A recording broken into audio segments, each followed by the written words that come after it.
So let's hear how this will sound.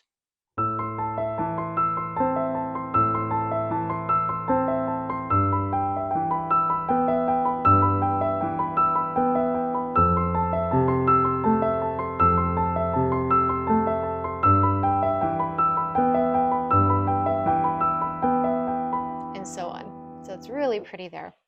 So let's look at the right hand. That's at measure 79.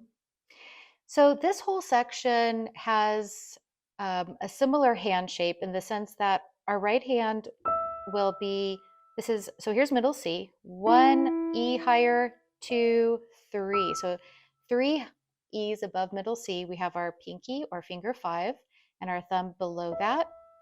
And we're going to keep this E octave hand shape for most of this section with different notes in the middle for different chords that we'll be playing. So our first chord will be altogether an A minor chord. So we have A, C, E with a repeated E below. So that's A minor.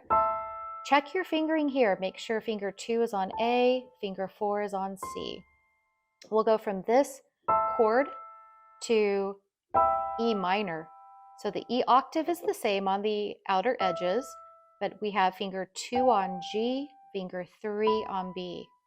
So from that E minor, we'll go back into the A minor, and then it will go back into E minor and repeat a couple more times until eventually we get to our final chord that we visit only briefly.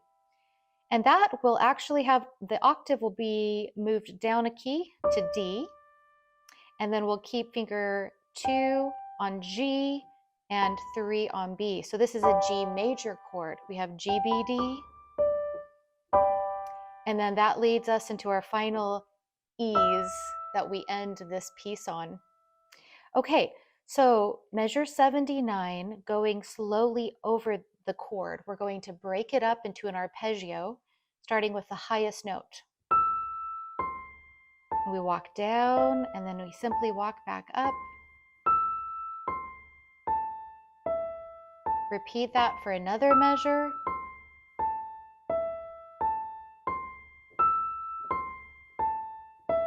Okay, next chord. So high E, then B, G.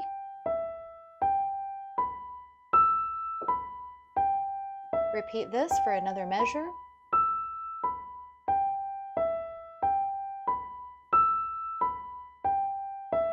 Back into the A minor chord. And if you can go a little faster, feel free. If not, go as slow as you need to. Measure 85, back into the E minor. Always checking your fingering. Make sure you're using the right finger numbers. Here's our final A minor. Repeat once more, measure 88. And then here is our final E minor. I'm going to slow down a little. At the end, beat 3 of measure 89, we go down to the E, then up to G, B, and this leads us into the G major chord. So D, B, G, D, back up, and then back down. As we walk up to B, we then move into E octave for 2 beats. Repeat that. Last line, 1, 2, 3, then move down to our starting E note. 1, 2, 3, 1, 2, 3.